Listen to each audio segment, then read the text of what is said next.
Hello friends, welcome back to government job decoder. तो इस video में मैं बात करने वाला हूँ सेल का, जो कि बायो का टॉपिक से आपको पता होगा। ठीक है, और ये जो टॉपिक है ये आने वाले आपके सभी कॉम्पिटिटिव एग्ज़ाम्स के लिए बहुत ही इंपॉर्टेंट रहने वाला है। तो चलिए स्टार्ट करते हैं, सेल्स के बारे में डिस्कस करते हैं। और आगे भी आपको ऐसे वीडियोज़ मिलते रहेंगे, तो आप ये कमेंट सेक्शन में ज़रूर बताना कि वीडियो कैसा लगा। तो चलिए स्टार्ट करते हैं। सेल की अगर मैं सबसे पहले बात करूँ तो क्या है सेल। सेल हमें पता है कि एक बिल्डिंग ब्लॉक्स ऑफ लाइफ है। ठीक है, सबसे छोटा यूनिट है पूरे बॉडी पार्ट्स का, building blocks of life. Okay, चाहे तो आप नोट भी कर सकते हैं या तो आप देख सकते हैं। ठीक है, और क्या कह सकते हैं, फंडामेंटल यूनिट है बॉडी का। ठीक है, जिस तरीके से पार्टिकल का एक एटम्स होता है उसी तरीके से हमारे बॉडी में एक सेल्स है। ठीक है, स्ट्रक्चरल एंड और क्या है, structural and functional basis of life. ठीक है, फंक्शनल बेसिस ऑफ लाइफ। और आगे बात करते हैं सेल का। सबसे पहले बात करते हैं हम इसके डिस्कवरी की। ठीक है, अगर मैं डिस्कवरी की बात करूं तो सबसे पहला नंबर आता है रॉबर्ट हुक। ठीक है, रॉबर्ट हुक इन्होंने कब 1665 में इन्होंने क्या किया था, जो कॉर्क होता है ना, कॉर्क, ठीक है, जो डेड सेल होता है, ठीक है, इनका खोज किया था। तो इनको क्या बोला जाता है, इसीलिए इनको फादर ऑफ साइटोलॉजी बोलते हैं। फादर ऑफ साइटोलॉजी मतलब कि जो सेल है ना, ये सेल का अध्ययन होता है। साइटोलॉजी का मतलब है सेल के बारे में पढ़ाई करना या अध्ययन करना। अब इन्होंने तो किया था, ये जो किया था, कॉर्क जो था वो डेड सेल था। बात करते हैं लिविंग, जो लिविंग सेल है उसका खोज किसने किया। तो लिविंग सेल की बात करूँ मैं, ठीक है, तो नाम आता है हमारे एक और साइंटिस्ट का, एंटनी वैन ल्यूनहॉक। ठीक है, एंटनी वैन ल्यूनहॉक, इन्होंने किया था कब, 1674 में। ठीक है, 1674 में। कहाँ पे किया था, जो पॉन्ड वाटर होता है ना, पॉन्ड वाटर का जो लिविंग सेल है उसमें किया था इन्होंने। ठीक है, तो दो डेट हो गया यहाँ से, एक तो 1665 और एक आपका हो गया 1674। ये दोनों याद रखना है, ये हुआ डेड सेल के लिए, ये हो गया लिविंग सेल के लिए। चलते हैं नेक्स्ट पॉइंट पे। एक और आते हैं हमारे अब, ठीक है, न्यूक्लियस की खोज। ठीक है, अब सेल का तो डिस्कवर हो गया, ठीक है, लेकिन जो सेल के अंदर न्यूक्लियस होता है उसका डिस्कवरी किसने किया, तो वो किया आपके किसने, रॉबर्ट ब्राउन ने। रॉबर्ट ब्राउन कब किया इन्होंने, 1831, 1831। ठीक है दोस्तों, अब इसी तरीके से मॉलिक्यूल डिस्कवरी की बात करें हम, मॉलिक्यूल डिस्कवरी ऑफ डीएनए। ठीक है, मॉलिक्यूल डिस्कवरी ऑफ डीएनए, तो इसका किया आपके फ्रेडरिक मिशर ने। और ये जितने भी क्वेश्चन है ये प्रीवियस ईयर में भी आ रखे हैं और आने वाले आपके सभी एग्ज़ाम में इंपॉर्टेंट रहेंगे। फ्रेडरिक मिशर, डेट क्या थी, 1869। तो ये मैं जितना भी बता रहा हूँ एक आप ये जब इसको देखोगे ना तो आपका एकदम माइंड में छप जाएगा। जैसे कि मैंने स्टार्ट किया सेल से, सेल क्या था, बिल्डिंग ब्लॉक था, फिर फंडामेंटल यूनिट स्ट्रक्चर, फिर इसके डिस्कवरी के बारे में आ गया मैं। ठीक है, तो एक एक करके ये भी मैंने डिस्कस कर लिया। आगे अगर मैं बात करूँ और तो आगे अगर मैं बात करता हूँ तो आता है अब double helical structure of DNA. ये तो मॉलिक्यूल डिस्कवरी हो गया। अगर इसमें भी जो डबल हेलिकल स्ट्रक्चर है, ठीक है, डबल हेलिकल स्ट्रक्चर है डीएनए का, वो किसने किया, वो किया आपका वाटसन एंड क्रिक ने। ये आपने देखा होगा, ये क्वेश्चन हर एक एग्ज़ाम में पूछा गया है कई बार, वाटसन एंड क्रिक। और डेट भी आपको याद रखना है, 1953। ठीक है, साथ ही साथ अगर मैं गोल्जी बॉडीज़, जो गोल्जी बॉडी आपको पता होगा ये सेल का ही पार्ट है, तो इसका खोज किसने किया है, तो ये साइंटिस्ट के नाम पे ही है। ठीक है, बाय कैमिलियो गोल्जी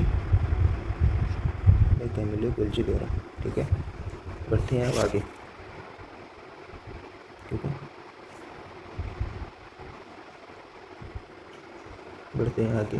अब आपका आता है कि जो टाइप्स ऑफ सेल कितने हैं। ठीक है, टाइप्स भी तो हमें पता होने चाहिए, टाइप्स ऑफ सेल। ठीक है, तो टाइप्स ऑफ सेल में बात करूं तो एक आता है आपका प्रोकैरियोटिक। ठीक है, और सेकंड में आपका आता है यूकैरियोटिक। ठीक है, दो हो गए। अब इसमें बात करते हैं हम अलग अलग से। तो पहले अगर मैं प्रोकैरियोटिक की बात करूँ तो ये आपका होता है स्मॉल होता है कंपेयर टू यूकैरियोटिक, ठीक है। उसके बाद सिंपल है, ये सिंपल स्ट्रक्चर है पूरा, एंड यूनिसेलुलर है, ठीक है। ऐसे में यूकैरियोटिक की बात करूँ तो ये आपका क्या हो गया, लार्ज है, कंपेरेटिवली कॉम्प्लेक्स है, and unicellular and multi cellular, ठीक है, एंड मल्टी सेलुलर, बोथ इसमें ये दोनों स्ट्रक्चर पाए जाते हैं, ठीक है।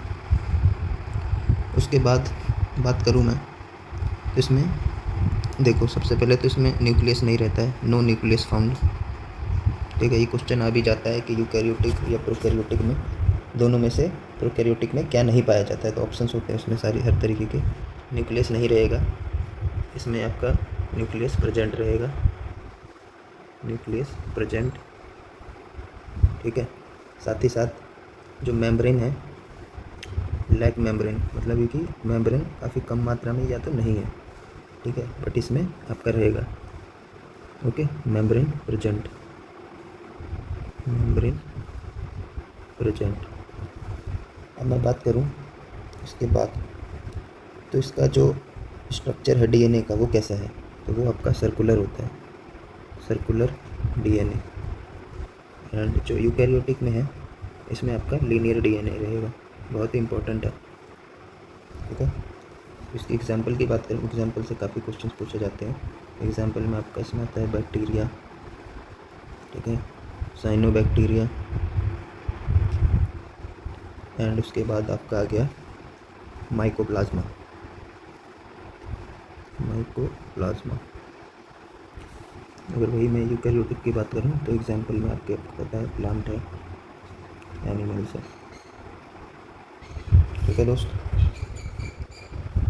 अब मैं चलता हूँ आगे, बात करते हैं, ये तो सेल के जितने भी थे मैंने बता दिए आपको, ठीक है। और जो मेनली सेल है उसके पार्ट्स कौन कौन से होते हैं, ठीक है। पार्ट्स में पूछता हूँ आपसे, तो पार्ट्स में देखो आपके आते हैं, सबसे पहले आपका आएगा सेल मेम्ब्रेन, ठीक है। देन सेल वॉल के बारे में डिस्कस करेंगे, सेल वॉल, एंड आपका आएगा न्यूक्लियस, ठीक है, एंड देन साइटोप्लाज्म। अब जैसे ही मैं पढ़ा रहा हूँ ना, ये आपके पूरा ध्यान रहेगा कि किस तरीके से फ्रेम करते हैं किसी भी टॉपिक को। अब सेल मेम्ब्रेन के बारे में इसके अंदर जाते हैं और क्या क्या चीज़ें हैं उसको एक बार देखते हैं।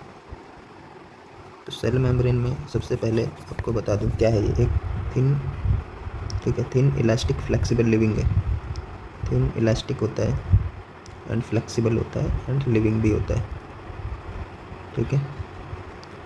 और ये करता क्या है, सेल को, ये सेल को प्रोवाइड करता है डेफिनेट शेप, कोई एक शेप प्रोवाइड करता है।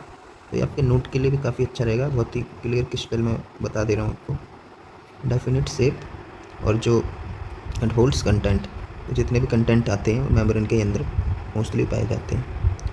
क्या है ये, सेलेक्टिवली परमेएबल, ठीक है, सेलेक्टिवली परमेएबल।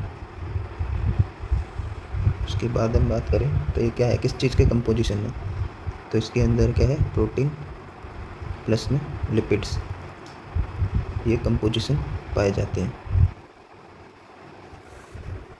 वहीं दूसरी ओर मैं बात करूं सेल वॉल की, तो सेल वॉल आपको पता होना चाहिए क्या करता है, ये provides shape, strength and rigidity, मतलब स्ट्रेंथ प्रोवाइड करता है, ठीक है। उसके बाद शेप को डिटरमाइन करेगा, शेप डिटर्मिनेशन या डिटरमाइन। उसके बाद स्ट्रेंथ आपका हो गया, शेप हो गया, एंड रिजिडिटी भी। साथ ही साथ क्या है, ये फ्रीली परमेएबल है, ये सेलेक्टिवली था, ये है फ्रीली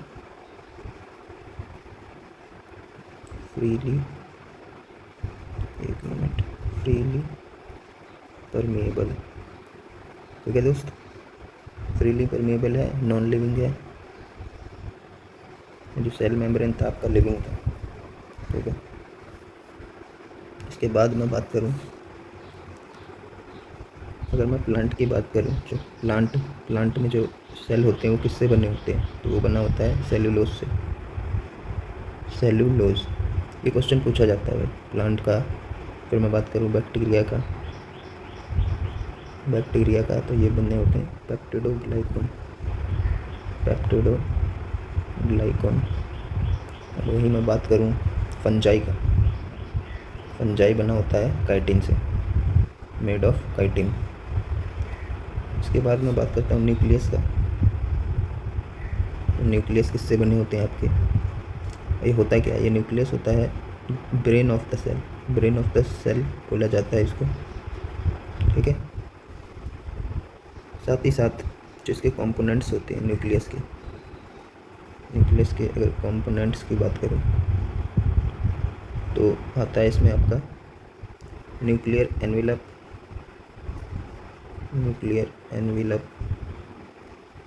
देन आपका आता है न्यूक्लियोप्लाज्म। न्यूक्लियर एनविलप में अब क्या क्या है ये देखते हैं। तो जो न्यूक्लियर एनविलप है ये आपका कंपोज्ड है किससे, composed of membrane and covers nucleus. जैसा कि आपको पता चल रहा है एनविलप मतलब उसको कवर कर देना पूरी तरीके से। देन और क्या करता है, सेपरेट न्यूक्लियस, और इसका एक फंक्शन ये हो गया। दूसरा है सेपरेट करता है न्यूक्लियस को साइटोप्लाज्म से, न्यूक्लियस फ्रॉम साइटोप्लाज्म, ठीक है दोस्तों। देन पढ़ते हैं हम न्यूक्लियोप्लाज्म का फंक्शन है, इसको भी देख लेते हैं। जो आपका न्यूक्लियोप्लाज्म है ये क्या है, एक लिक्विड ग्राउंड सब्सटेंस है न्यूक्लियर एनवेलप का, ठीक है। लिक्विड ग्राउंड सब्सटेंस किसका, न्यूक्लियर एनवेलप का। देन इसके टाइप्स की बात करूँ, जो न्यूक्लियोप्लाज्म है इसके जो टाइप्स की अगर मैं बात करूँ, ठीक है, टाइप्स पे चलते हैं। तो इसमें आपका आ गया एक न्यूक्लियोलस, एंड सेकंड है क्रोमैटिन मटेरियल। ना उसके बारे में हम देखते हैं। न्यूक्लियोलस की बात करूं तो ये 1 और मोर नंबर होते हैं, 1 या उससे ज़्यादा नंबर में होते हैं, ठीक है। और क्या फंक्शन है इसका, फॉर्म्स प्रोटीन फॉर्मिंग सेंटर्स, ठीक है, फॉर्म्स प्रोटीन फॉर्मिंग सेंटर्स, ठीक है। अब प्रोटीन फॉर्मिंग सेंटर कौन सा है आपको पता होगा, राइबोसोम, ठीक है। तो ये जो आपका वीडियो है ना, इससे काफ़ी पूरा जितना भी सेल्स के क्वेश्चन बन सकते हैं सारे कवर हो जाएंगे। बस आपको एक एक जो मैं लिख रहा हूँ ना बातें, वो ध्यान से सुनना है। एक क्वेश्चन कहीं से भी आ सकता है, न्यूक्लियोलस में पूछ दिया जाएगा कितने नंबर होते हैं, तो वही या उससे ज़्यादा हो सकते हैं। क्या बनाता है ये, राइबोसोम्स का फॉर्मेशन करता है, फॉर्म्स प्रोटीन फॉर्मिंग सेंटर्स। और प्रोटीन फॉर्मिंग सेंटर्स कौन है, राइबोसोम्स है। ऐसी क्रोमेटिन मटेरियल की बात करूँ तो ये किस तरीके के होते हैं, ये entangled mass of thread like structure होता है इसका, ध्यान रखना इसका, थ्रेड लाइक स्ट्रक्चर। उसके बाद क्या है, ये विजिबल ड्यूरिंग सेल डिवीजन, जब सेल का डिवीजन होता है उसी टाइम पे दिखता है। तो क्रोमेटिन मटेरियल में आपका हो गया थ्रेड लाइक स्ट्रक्चर, ये हो गया। साथ ही साथ बात करूँ तो इसमें आ गया आपका एक क्रोमोसोम, ये भी आपका क्या है, थ्रेड लाइक स्ट्रक्चर ही है, ठीक है। लेकिन ये विजिबल कब होता है, जब सेल का डिवीजन होता है, ठीक है। और इसके कंपोनेंट्स की बात करूँ तो डीएनए जो कि जीन्स को कंसिस्ट करता है, एंड प्रोटीन, ठीक है। आपको पता होगा क्रोमोसोम्स कितने ह्यूमन बॉडी में होता है, 23 पेयर्स में होता है, जिसमें 22 पेयर्स क्रोमोसोम्स के होते हैं, वो बोलते हैं ऑटोसोमल या ऑटोसोम। एंड जो 1 पेयर होता है वो होता है सेक्स क्रोमोसोम्स, ठीक है, X X and X Y. ठीक है दोस्तों, तो ये आपका हो गया। साथ में अभी बचा है आपका साइटोप्लाज्म। तो साइटोप्लाज्म के बारे में भी पढ़ते हैं। साइटोप्लाज्म क्या है ये? तो जो साइटोप्लाज्म है आपका, ये क्या है? ये जो पार्ट है बिटवीन प्लाज्मा मेम्ब्रेन और न्यूक्लियर एनवेलप के बीच का है। ठीक है, जो भी पार्ट्स बचता है, जो न्यूक्लियर एनवेलप हो गया, ठीक है, साथ ही साथ जो प्लाज्मा मेम्ब्रेन है, ठीक है, जो जितना भी जो स्पेस बच रहा है, ठीक है, जो जो कुछ भी है इधर, वो साइटोप्लाज्म है। तो हम लिख सकते हैं शब्दों में, parts between plasma membrane and nuclear envelope. और क्या होता है इसमें? जो सेल के जितने भी ऑर्गेनेलीज हैं, ये प्रेजेंट साइटोप्लाज्म में ही रहते हैं, ये ध्यान रखना। साथ ही साथ देखते हैं साइटो का मतलब क्या होता है। तो ये है एक्वस ग्राउंड सब्सटेंस। ठीक है, इसमें भी लिक्विड चीज़ें ही पाया जाता है बेसिकली साइटोप्लाज्म में। ठीक है, तो मैंने बात किया था इधर ऑर्गेनेली का। ऑर्गेनेलीज आप देखते हैं कि सेल्स में जो ऑर्गेनेलीज हैं वो कौन कौन से हैं, बहुत ही इंपॉर्टेंट रहने वाला है ये। ठीक है, सेल ऑर्गेनेलीज, सेल ऑर्गेनेल्स। ठीक है, तो इसमें आपका आता है, देख लेते हैं क्या क्या आता है आपका। माइटोकॉन्ड्रिया, ठीक है, देन लाइसोसोम्स। इन सब से काफ़ी क्वेश्चंस आते हैं सेल्स में, मतलब आधा पार्ट तो समझो यही कवर कर लेता है। Golgi bodies, then endoplasmic reticulum,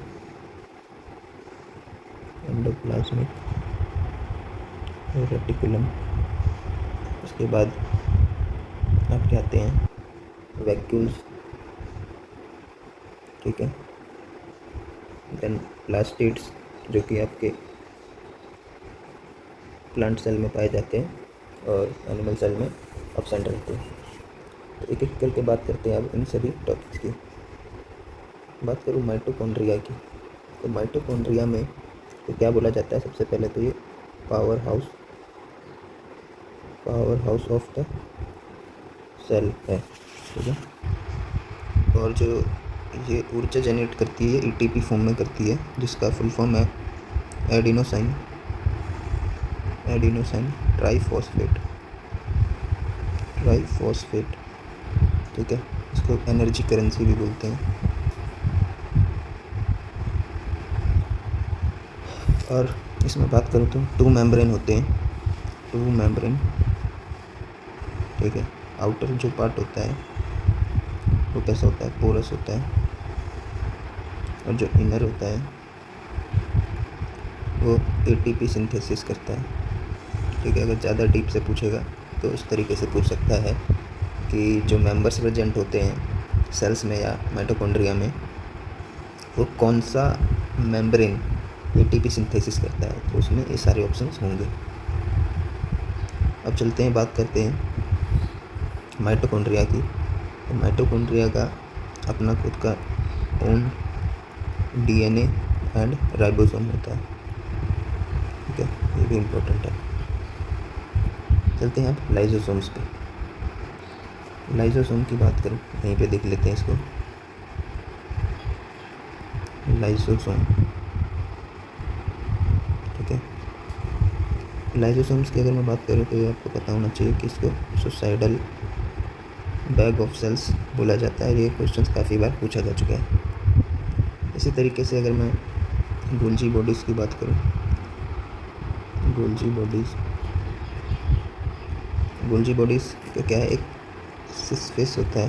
ये पूछा जा सकता है किस तरीके से ये आपका मूवमेंट करता है। तो ये जो स्पेस को बोलते हैं टुवर्ड्स न्यूक्लियस, टुवर्ड्स न्यूक्लियस की तरफ मूवमेंट करेगा। देन आता है ट्रांसफेस, काफ़ी डीप पूछा जाएगा तभी ये क्वेश्चन आएगा। टुवर्ड्स प्लाज्मा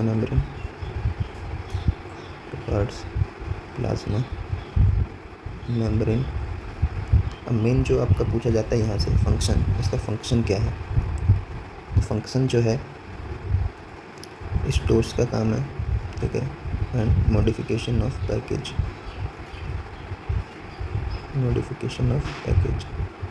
एंड लाइसोसोम को फॉर्म्स करता है, फॉर्म्स लाइसोसोम्स।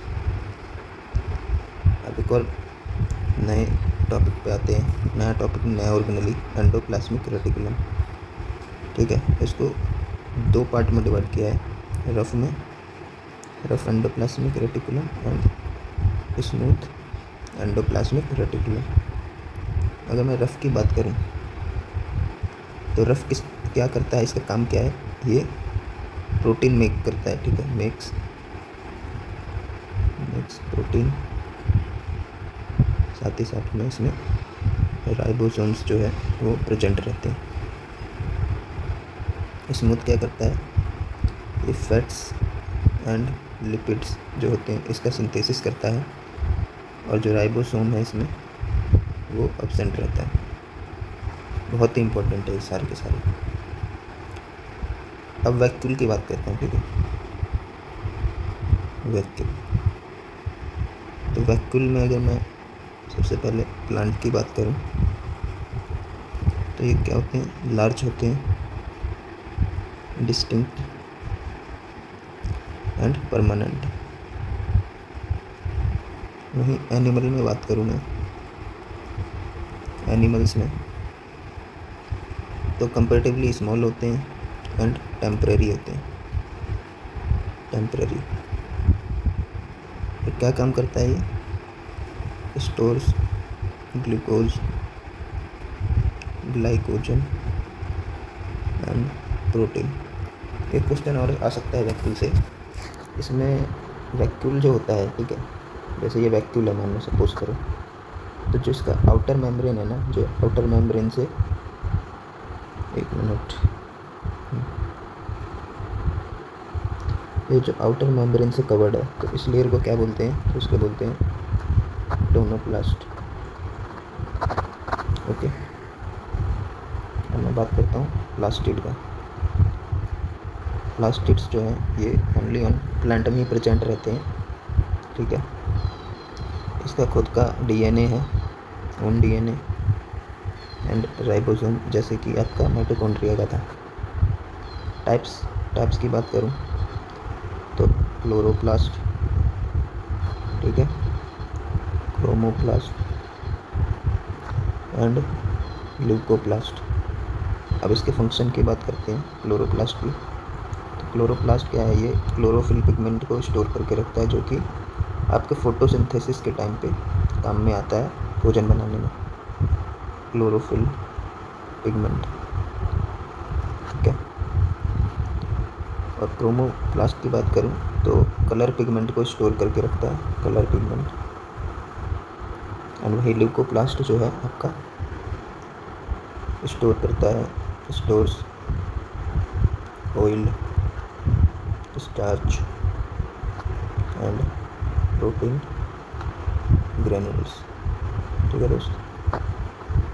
ये आपका हो गया, मतलब पूरा जितना आपका सेल से कवर हो सकता था ये मैंने आपको बता दिया। सबसे पहले बताया सेल क्या है, ठीक है, डिस्कवरी उसके बारे में, फिर टाइप्स बताए उसके, प्रोकैरियोटिक, यूकैरियोटिक ब्रॉडली में, देन पार्ट्स में cell membrane, cell wall, nucleus, cytoplasm, ये सब कवर कर लिया हमने। फिर और साइटोप्लाज्म में गए, जिसमें इसमें बताया कि प्लाज्मा मेम्ब्रेन और न्यूक्लियर एनवेलप को अलग करके रखता है, और इसमें जितने भी ऑर्गेनेली प्रेजेंट होते हैं मोस्टली, तो उस ऑर्गेनेली पे हम आ गए, उसके बारे में पढ़े, ठीक है। अब लास्ट आपका इसमें बचते हैं ओनली सेल डिवीजन। सेल जो डिवीजन है वो किस तरीके से होता है, तो सबसे पहले मैं बात करूँ फेसेस की, तो ग्रोथ, ठीक है, ग्रोथ होता है, देन डीएनए सिंथेसिस, ठीक है, growth and preparation for mitosis and then mitosis. तो ये आपका क्रम भी पूछ सकता है, ध्यान रखना।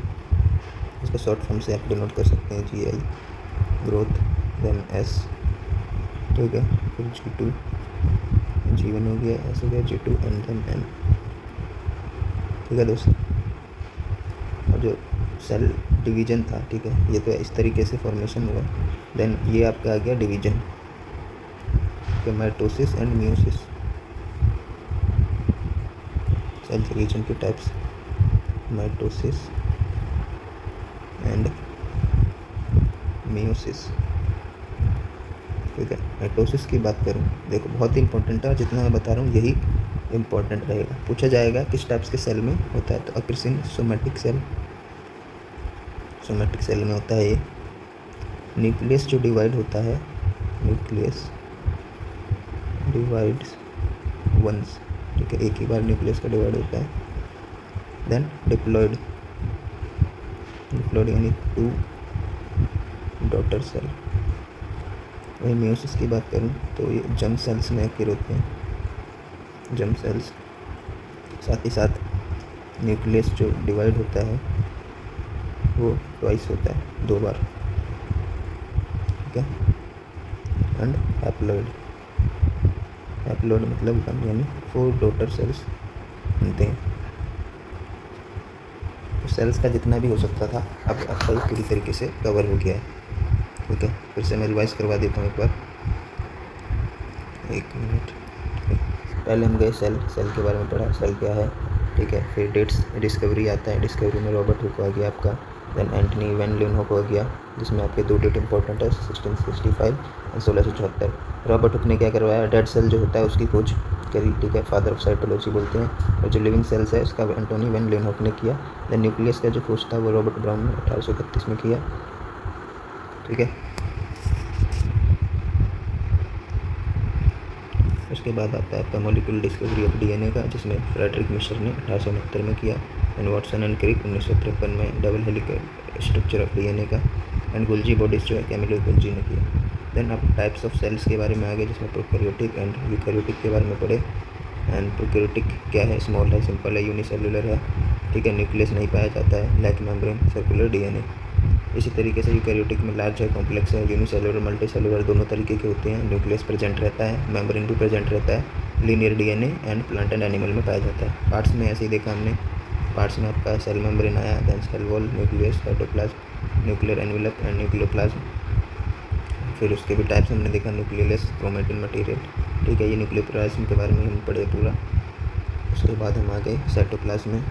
तो साइटोप्लाज्म में सब ऑर्गेनली जितने भी कंटेंट होते हैं, mitochondria, vacuoles, lysosomes, Golgi bodies, plastids, endoplasmic reticulum में जितने भी इंपॉर्टेंट थे हमने सब देख लिया। तो लास्ट में हमने सेल डिवीजन के बारे में डिस्कस किया, चूँकि इतना ही इंपॉर्टेंट है आपके सिलेबस के लिए। तो वीडियो अगर आपको अच्छा लगा हो, ठीक है, तो दबा के भाई शेयर करो, ठीक है दोस्त, शेयर करना है दबा के, और जो नए आए हैं वो सब्सक्राइब करना है। और साथ ही साथ मैं बता दूं, अगर आपको, जैसे मैं लिख के मैं आपको बता रहा हूँ पूरा किस तरीके से, जब आप रिवाइज़ कर रहे हैं, चाहे आप पढ़ रहे हैं, तो लिखने से आपका ये क्या होता है, दिमाग में चीज़ें स्थिर रहती हैं। अगर ये थोड़ा अगर डिले हो रहा हो, क्योंकि लिखने में थोड़ा टाइम लगता है, तो मैं ऐसा कर सकता हूँ कि मैं पहले से ही लिख के, चाहे उसमें जो भी फॉर्मेशन है करके, मैं आपको सीधा बता भी सकता हूँ। तो आपको जैसा अच्छा लगे कमेंट में ज़रूर आप लिखें, ठीक है। बताएं कि किस तरीके से, यही ऐसे ही तरीका अच्छा लग रहा है या जो शो करके पढ़ाते हैं उस तरीके से, ठीक है दोस्त। साथ ही साथ जैसे मैंने लिखा है उस तरीके से आप नोट्स का फॉर्मेशन कर सकते हैं। 1-2 पेज में आपका कंप्लीट हो जाएगा, चाहे तो आप छोटा छोटा लिखेंगे तो एक ही पेज में कंप्लीट हो जाएगा। तो वीडियो अच्छा लगा हो तो लाइक करना, शेयर एंड सब्सक्राइब करना। थैंक यू, जय हिंद। मिलते हैं नेक्स्ट वीडियो में किसी अन्य टॉपिक के साथ।